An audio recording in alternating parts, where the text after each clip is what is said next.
కొంచెం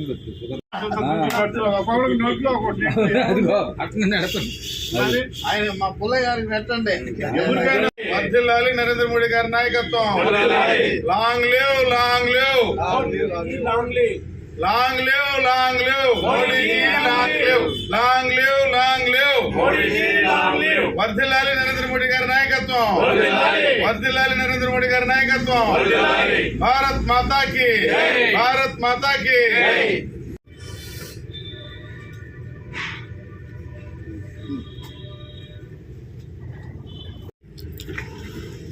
ఈరోజు గౌరవనీయులు భారత ప్రధాని నరేంద్ర మోడీ గారి 74వ జన్మదినాన్ని పురస్కరించుకొని ఆయనకి చిలకలూరుపేట నియోజకవర్గం నుండి భారతీయ జనతా పార్టీ నాయకులు మరియు నరేంద్ర మోడీ గారి అభిమానులు, ఎంఆర్పిఎస్ నాయకులు అందరూ కూడా ఆయనకి శుభాకాంక్షలు తెలియజేయడం జరుగుతుంది. ఆయన 3వసారి ప్రధానమంత్రి భారతదేశానికి అవటం ఎంతో గర్వకారణం. అదేవిధంగా 4వసారి కూడా ఆయన ఈ మధ్యకాలంలో ఇతర దేశాల్లో టూర్ చేస్తున్న టైంలో 4వసారి కూడా బీజేపీ అధికారంలోకి వస్తుంది అని చెప్పి ఆకాంక్షించారు.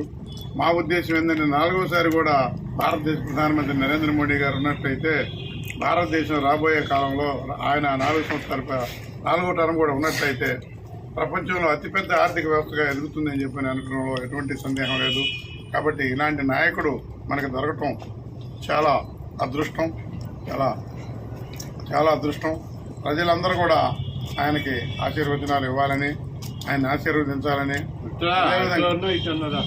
అదేవిధంగా ఇలాంటి పుట్టినరోజులు నిండు 100 ఏళ్లు ఆయురారోగ్య ఐశ్వర్యాలతో జరుపుకోవాలని మనస్ఫూర్తిగా కోరుకుంటూ భారత్ మాతాకి.